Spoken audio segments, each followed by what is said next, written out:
Bismillahirrahmanirrahim. Assalamualaikum warahmatullahi wabarakatuh.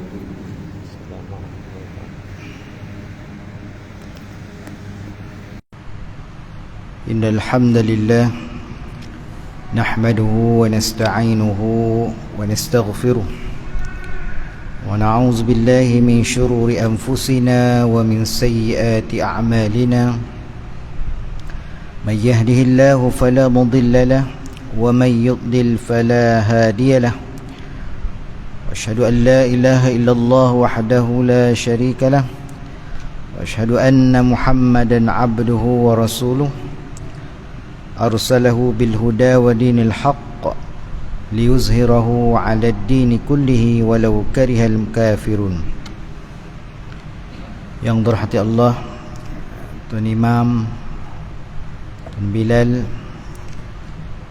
Tuan Nazir, ahli tuan kuasa dan para barisan asatizah, muslimin muslimat yang dirahmati Allah Subhanahu wa taala. Innal hamdalillah, bersyukur kita ke Allah Subhanahu wa taala, kita muji merafakkan setinggi-tinggi kesyukuran kepada Allah Subhanahu wa taala. Kita memohon pertolongan dan keampunan kepadanya, dan kita minta berlindung kepada Allah Subhanahu wa taala daripada kejahatan yang terbit daripada dari kita sendiri dan daripada perbuatan dan amalan yang buruk. Kemungkinan kita telah melakukan, dan siapa juga yang diberikan cahaya serta petunjuk daripada Allah, nescaya dia tidak akan sesat, sedangkan sesiapa yang disesatkan, nescaya tiada petunjuk baginya. Summa alhamdulillah, kita merasakan setinggi-tinggi kesyukuran pada Allah Subhanahu wa taala. Pada malam ini dapat bersama-sama kita menunaikan solat fardu maghrib secara berjamaah. Mudah-mudahan Allah telah menjanjikan kepada kita pahala yang begitu besar pada orang yang menunaikan solat fardu maghrib secara berjamaah, dengan diberikan ganjaran 27 darjah dan sebagainya. Begitu juga kita merafakkan kesyukuran, setinggi-tinggi kesyukuran pada hari ini, kemungkinan beberapa hari lagi. Dalam erti kata, kita masih diberikan pinjaman daripada Allah Subhanahu wa taala. Kita masih lagi di dalam bulan Syaban, insya-Allah. Kita sentiasa kita mohon pada Allah Subhanahu wa taala supaya Allah kurniakan kepada kita semua dapat berpuasa di dalam bulan Ramadan yang tidak akan lama lagi, insya-Allah. Sebab itu selalu yang dibacakan doa yang diberikan pada tuan imam kita, seterusnya para ustaz-ustaz dan sebagainya, kita sentiasa membaca doa Allahumma barik lana fi Rajab wa Sya'ban wa ballighna Ramadan. Ya Allah, Engkau berkatilah kami semua di dalam bulan Rajab, bulan Sya'ban, sehinggalah bulan Ramadan. Seperti mana yang kita tahu, ramai saudara-saudara kita se-Islam, para asatizah kita yang Allah mengambil nyawanya sebelum menemui bulan Ramadan. Apakah dia tidak dapat manfaat ataupun tidak mendapat pahala yang diberikan ganjaran Allah Subhanahu wa taala. Baik, sebab itulah kita sentiasa berdoa, kerana doa ini adalah silahul mukmin, senjata orang Islam adalah doa. Pada malam ini pertama kalinya saya datang ke sini untuk membicarakan bersama-sama untuk kita mengupas tajuk perubatan Islam sebagai rawatan asas, seperti mana firman Allah Subhanahu wa taala, a'udzubillahi minasyaitanir rajim, wa ma khalaqtul jinna wal insa illa liya'budun. Tidak aku menciptakan jin dan manusia itu illa liya'budun, melainkan iaitu untuk mereka menyembah kepada, beribadah kepadaku. Dalam konteks perubatan Islam ini, tugas dan matlamat kita sebagai manusia, kejadian manusia dan jin ini adalah kita sentiasa mempersembahkan ketaatan kita kepada Allah Subhanahu wa taala. kita sentiasa mematuhi yang perkara sebenar-benarnya kepada Allah Subhanahu Wa Taala, iaitu kita menolak segala bentuk penyekutan ataupun dipanggil penyekutuan terhadap Allah Subhanahu Wa Taala dengan sebarang makhluk, sama ada makhluk halus ataupun makhluk kasar. Disebabkan ketaatan kita dan kepatuhan kita kepada Allah Subhanahu Wa Taala inilah boleh kita zahirkan dan dengan pelaksanaan amalan-amalan yang baik, dan meninggalkan sebarang bentuk amalan-amalan yang ditegah ataupun larangan daripada bentuk ditegah sebagainya. Sebab itu saya teringat dalam kitab Ibnu Al-Qayyim Al-Jauziyah, dalam kitab At-Tibbin Nabawi, tuan-tuan boleh rujuk dalam kitab tersebut, telah menyatakan beberapa panduan mengenai manusia ini akan menghadapi dua situasi, dua penyakit. Ini menjadi lumrah kepada manusia, antaranya iaitu penyakit jasmani, iaitu yang terkesan terhadap tubuh badan kita, dan yang kedua penyakit rohani, yang ini penyakit dalam ataupun penyakit di dalam jiwa kita.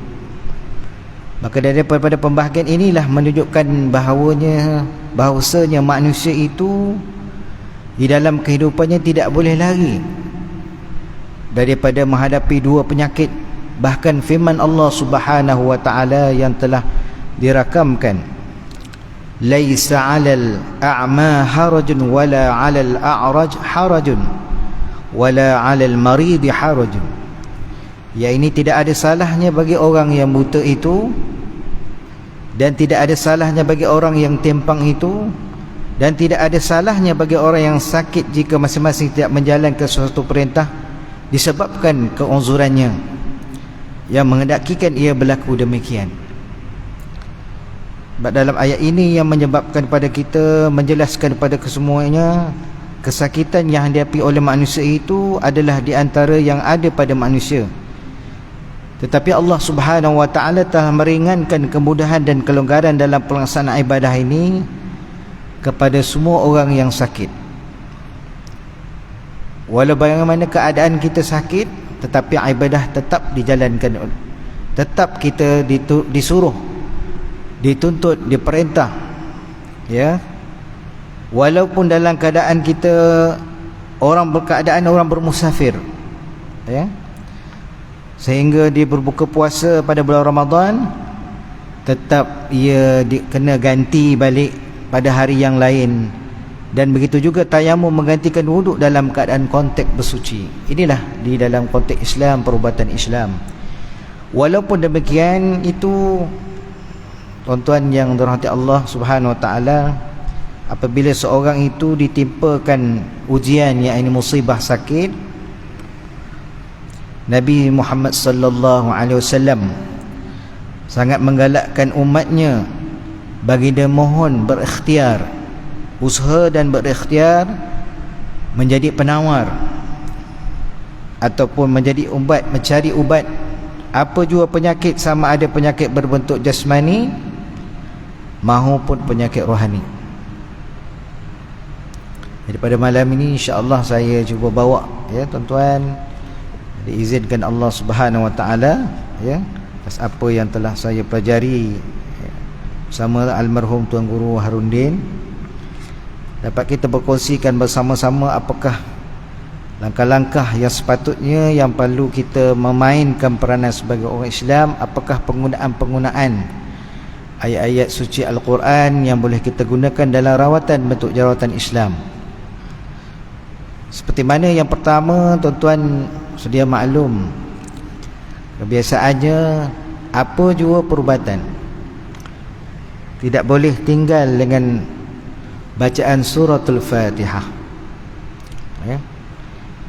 Sebab suratul Fatihah ini mempunyai keterangan-keterangan ayat penawar 1000 guna.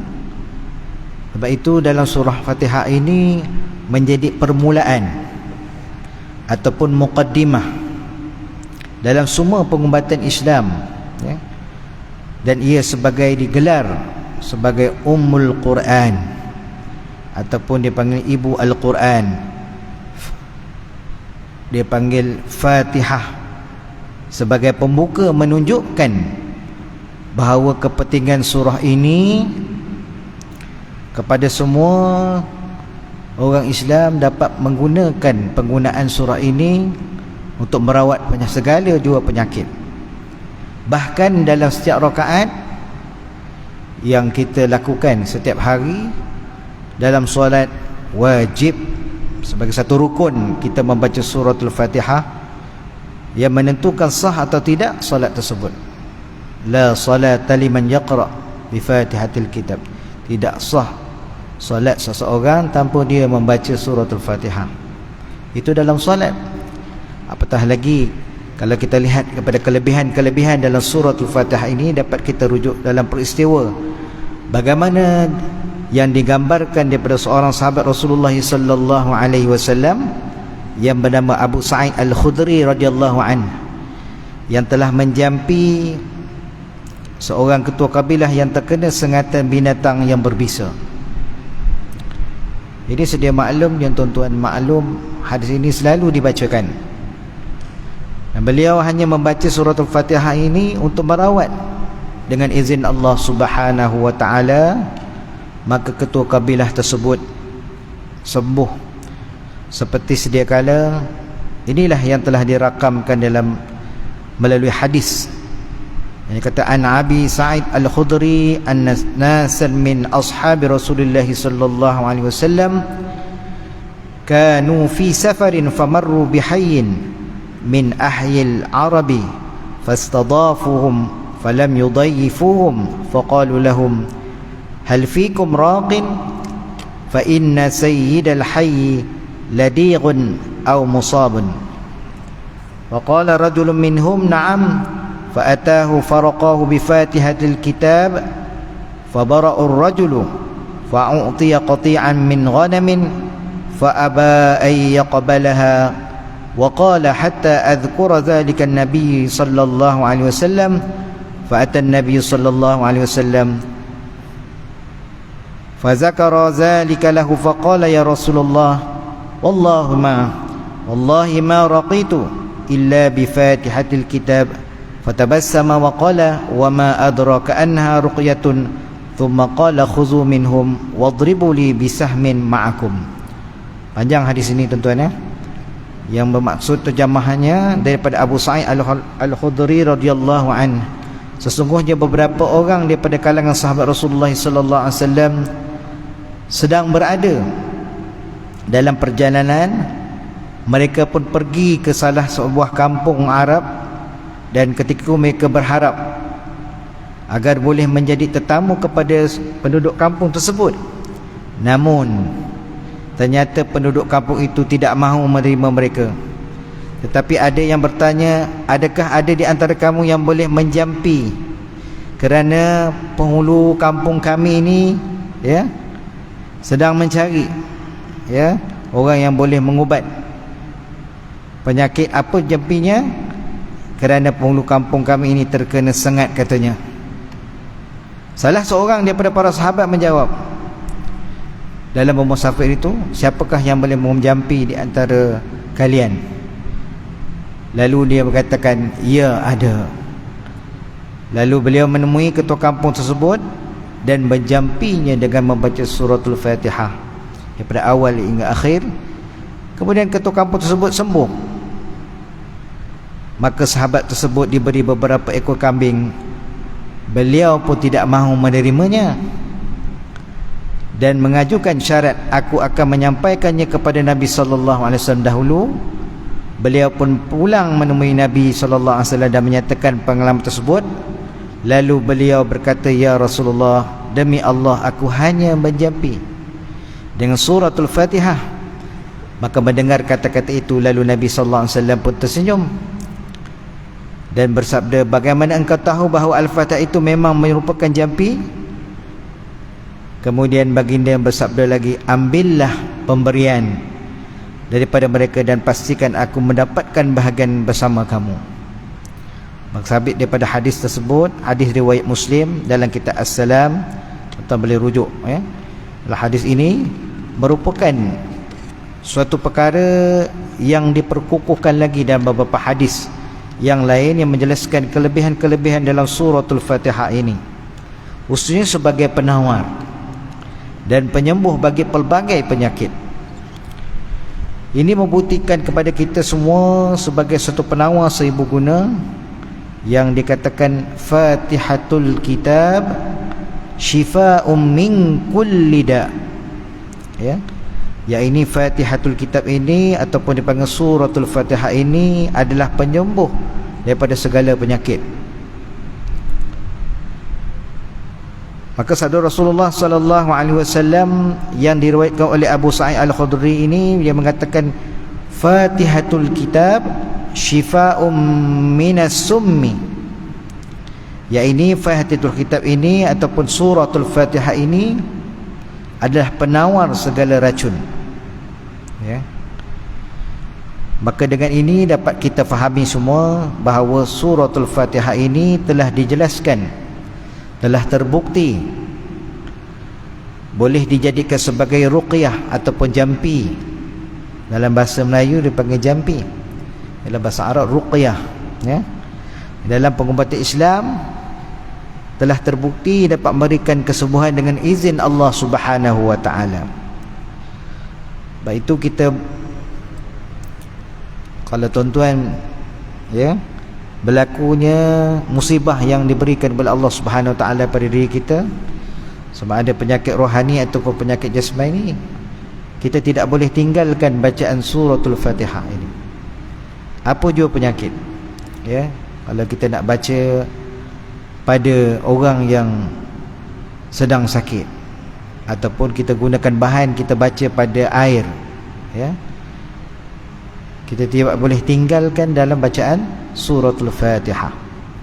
Sedangkan rukun sembahyang itu wajib dibaca, apatah lagi sabit daripada hadis ini, maka kita boleh menggunakan penggunaan suratul Fatihah ini sebagai bukti untuk kita merawat segala jua penyakit, sehingga kan dikatakan syifa'un minas summi, ya, ini penyakit segala penawar segala racun. Itu dalam satu keadaan boleh kita gunakan bacaan suratul Fatihah. Yang kedua, dalam rawatan Islam ini, apakah ayat-ayat selain daripada suratul Fatihah, iaitu kita menggunakan ayatul kursi, ya. Dan kalau kita tanya orang sekarang ayatul kursi tak tahu, tapi baca Allahu la ilaha illa huwal qayyum, itu saya hafal lah. Ya, sebab ayatul kursi tak tahu betul, ya.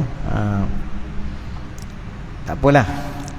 Ayat yang kedua ini iaitu ayat yang dipakaikan ayat keagungan ataupun ayat kursi adalah ayat yang masyhur. Penggunaannya sebagai suatu ikhtiar, iaitu dalam menghalang dan menjadi pendinding daripada gangguan jin, ya. Gangguan jin dan syaitan, boleh dikatakan kebanyakan di kalangan individu dalam masyarakat kita ni tahu dan menghafal dan mampu membaca dengan baik, ya, dalam mempunyai 9 ayat itu. Maka sudah tentu ayat kursi ini menjadi satu banyak kelebihan-kelebihan yang khususnya sebagai bacaan dalam rawatan. Ya, pertama tadi kita dah guna bacaan suratul Fatihah. Yang kedua iaitu kita gunakan bacaan ayatul kursi, ya. Sebab ayatul kursi ini ayat yang tersimpan di bawah arsy Allah Subhanahu wa taala, ya. Daripada itulah ayat ini mempunyai banyak sangat kelebihan, ya, kalau kita lihat yang kita dapat amalkan dan menjadi wirid harian umat Islam, ya. Setiap kita sembahyang, kita tak pernah tinggalkan ayatul kursi. Sebab itulah dalam sabda Rasulullah sallallahu alaihi wasallam yang diriwayatkan oleh Ubay bin Ka'ab radhiyallahu an, qala Rasulullah sallallahu alaihi wasallam, ya Abal Munzir, atadri ayya ayatin min kitabillahi ma'aka a'zam? Qala qultu Allah wa rasuluhu a'lam. Qala Allahu la ilaha illa huwal hayyul qayyum. Qala wa daraba fi sadri wa qala wallahi liyahnikal ilmu abal munzirin. Sabda Rasulullah sallallahu alaihi wasallam, wahai Aba Munzir, adakah kamu tahu apakah ayat yang daripada kitab Allah yang paling agung? Kamu tahu tak apakah ayat yang paling agung? Jawabnya, Allah dan Rasulnya yang mengetahui. Sabda Rasulullah sallallahu alaihi wasallam, Allahu la ilaha illa huwal hayyul qayyum. Kata Abu Munzir, maka Rasulullah pun mendepuk pada dadaku dan baginda bersabda, demi Allah, moga dipermudahkan ilmu bagi kamu wahai Abul Munzir. Dalam sabda yang lain juga Rasulullah sallallahu alaihi wasallam diriwayatkan oleh Abu Hurairah yang mengatakan, likulli syai'in sanamun wa inna sinamal Qur'an suratul Baqarah wa fiha ayatun hiya sayyidatu ayil Qur'an hiya ayatul kursi. Maka setiap sesuatu itu ada pasaknya. Sesungguhnya pasak Al-Quran itu adalah suratul Baqarah, yang di dalamnya terdapat satu ayat, iaitu ketua segala ayat di dalam Al-Quran, iaitu ayatul kursi. Sebab itulah ya, kita gunakan kaedah dalam rawatan Islam ini, selain daripada suratul Fatihah, kita menggunakan ayatul kursi ya. Tuan ada yang berlaku penyakit, tak kira lah penyakit rohani, penyakit jasmani. Penyakit rohani berlakunya ya, gangguan manusia ya, gangguan jin, makhluk halus ataupun makhluk kasar, kita boleh menggunakan kaedah membaca suratul Fatihah ya. Membaca surah Fatihah maknanya kita menggunakan ayat surah Fatihah ini,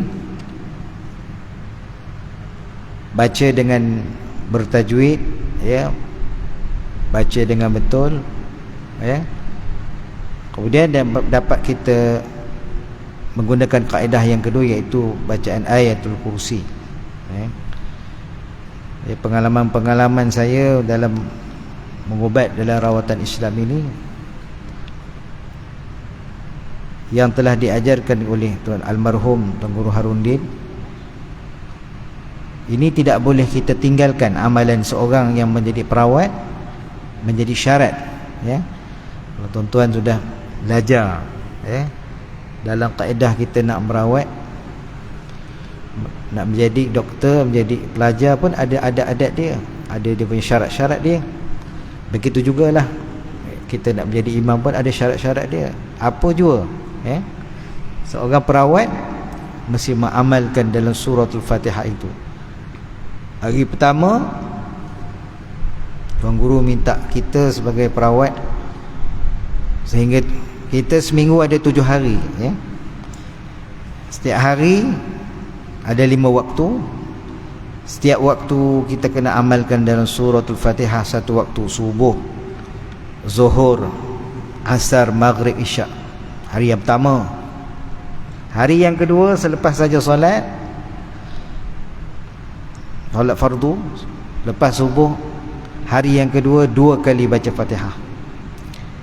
2 ya.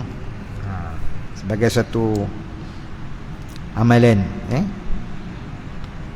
Hari yang ketiga pun begitu juga ya. Subuh hari yang ketiga bacaan surah Al-Fatihah 3 kali. Jadi kalau tuan-tuan boleh dapat amalkan, memang alhamdulillah lah ya. Boleh menjadi perawat Tapi kena berguru dululah ya. Jangan berguru dengan YouTube bahaya juga ni ya. Ini di antara pengalaman-pengalaman lah. Sehinggalah hari ke-7 ya.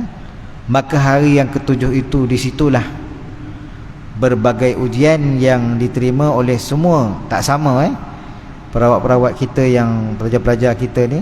Dulu kita belajar, nak belajar pun paskat masuk saja selepas maghrib, selepas azan, di pintu hujung sekali tu ada paskat.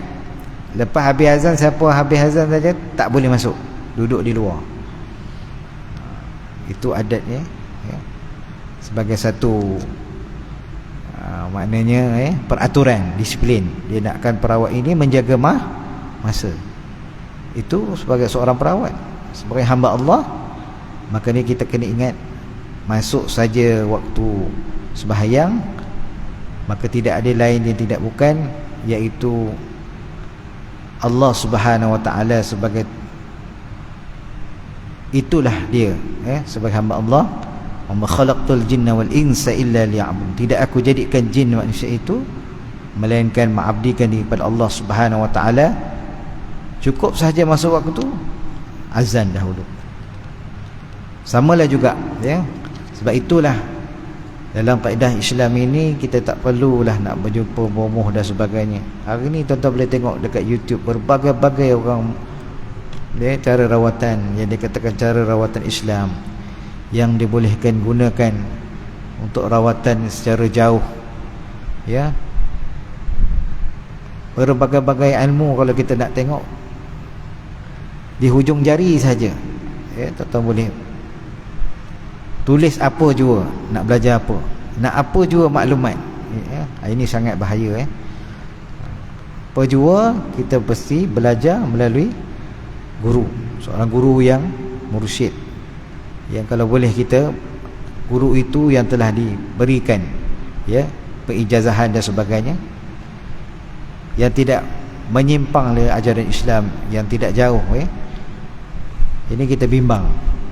Jadi balik-balik pada perubatan Islam ini, so kita kena gunalah yang paling pertama tadi, yang saya katakan tadi, gunakan suratul Fatihah ini menjadi satu rawatan asas kita, ya. Kalau berlakunya anak kita demam dan sebagainya, kita sendiri sakit dan sebagainya, tuan-tuan boleh baca Fatihah. Selalu kita baca Fatihah kepada yang paling utama sekali, kita hantar, kita hadiahkan kepada junjungan besar Nabi Muhammad sallallahu alaihi wasallam, ya, para sahabat, ya, para tabi'in, ya, muslimin dan muslimat.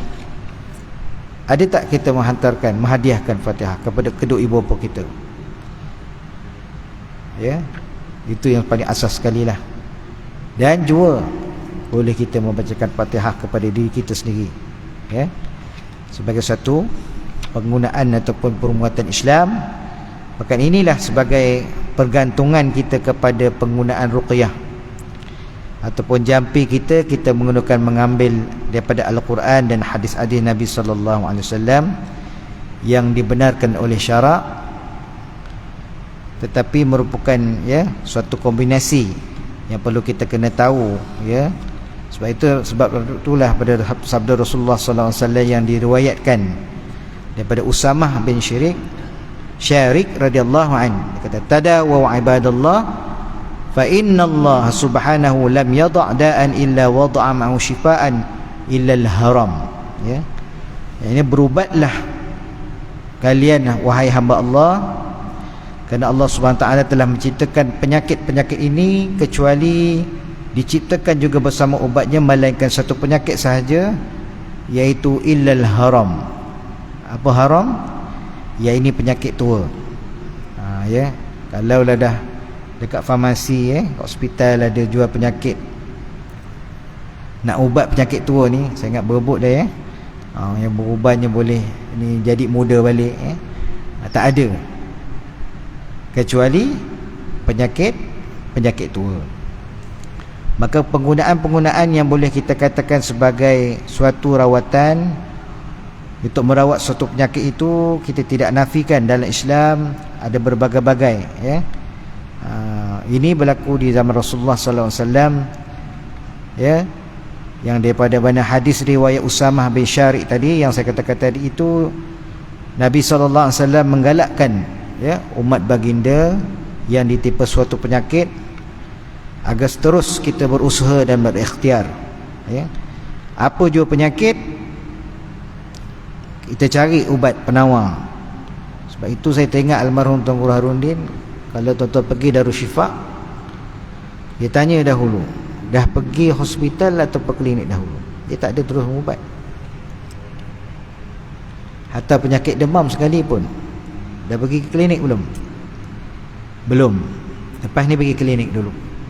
Dah dapat rawatan, dah dapat ubat sebagainya, barulah sebagai usul ikhtiar menggunakan penggunaan air yang telah dijampi ataupun didoakan, yang boleh kedudukan kaedah ini. Inilah salah satu daripada penawar-penawar ubat tersebut melalui penggunaan bahan-bahan yang perlu kita tahu.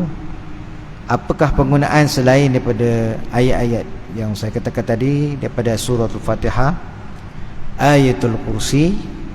Ada juga ayat-ayat yang menyebabkan sebagai suatu penyera, ya, untuk kita pembuka selera, ya. Orang sakit, bila sakit tak lalu makan, ada ayat pembuka selera. Kalau penyakit bengkak, apakah doa bengkak menjadi daripada besar menjadi kecil? Ada doa-doa yang telah diberi tahu kepada kita semua melalui hadis-hadis yang sahih. Mudah-mudahan insya-Allah kita akan berkongsikan, ya, beberapa hadis lagi yang lain insya-Allah, dan kita akan gunakan kaedah-kaedah. Kita beritahu apakah penggunaan selain daripada air apa yang boleh kita gunakan sebagai satu bahan rawatan yang utama di dalam perubatan rawatan Islam yang sering kita lakukan pada hari ini, ya. Hari ini kalau kita lihat, hari ini sudah menjadi sukar kita nak cari air hujan. Air hujan saja, air zam-zam pun susah lah sekarang. Kita pergi umrah, dapat tak air zam-zam? Wallahu a'lam. Yang terkini wallahu a'lam, ya. Tapi sebelum ni memang mudah kita mendapat seorang 5 liter dan sebagainya. Kita mohon pada Allah Ta'ala supaya Allah kembalikan balik, supaya kita semua ni setiap rumah mesti mempunyai ada air zam-zam sebagai penawar rawatan kita dalam rumah kita, supaya berlakunya apa jua penyakit, kita merawat, kita menggunakan bahan air itu. Air yang paling baik sekali adalah air zam-zam, ma'u zam-zam. Sebab itu jadikan air itu, wa ja'alna minal ma' kulla syai'in hayy afala yu'minun, ya. Dan kami jadikan daripada air tiap-tiap benda yang hidup itu, maka mengapa mereka tidak mahu beriman? Banyak kisah-kisah kenapa puncanya hidupnya air zam-zam itu menjadikan satu perubatan, ya, menjadikan air hujan itu menjadikan satu penawar dan sebagainya. Inilah di antara yang boleh kita tahu, yang kita kena tahu. Apakah rawatan-rawatan, apakah ayat-ayat yang perlu kita baca apabila berlakunya penyakit, apa jua penyakit, supaya kita tidak tergelincir dalam daripada penggunaan-penggunaan yang tidak betul dan sebagainya. Saya kira cukup sekadar itu dulu. Mudah-mudahan insya-Allah ada umur panjang, kita akan sambung lagi apakah bahan-bahan yang boleh kita kongsikan lagi untuk rawatan Islam. Wallahu a'lam. Bismillahirrahmanirrahim. Allahumma bihaqqi Qur'an waj'alhu lana imama wa nuran wa hudan wa rahmah. Allahumma zakkirna minhum ma nasina wa 'allimna minhum ma jahilna warzuqna tilawatahu ana al-lail wa atraf an-nahar waj'alhu lana hujjatan ya rabbal alamin. Sallallahu alaihi sayyidina Muhammad wa ala alihi wa sahbihi wa baraka sallam. Alhamdulillahi rabbil alamin. Subhanakallahumma bihamdik asyhadu an la ilaha illa anta astaghfiruka wa atubu ilaik. Bismillahirrahmanirrahim. Wal 'asr innal insana lafi khusr illa alladhina amanu salihat wa tawassaw bil haqq wa tawassaw bis sabr. Assalamualaikum warahmatullahi wabarakatuh.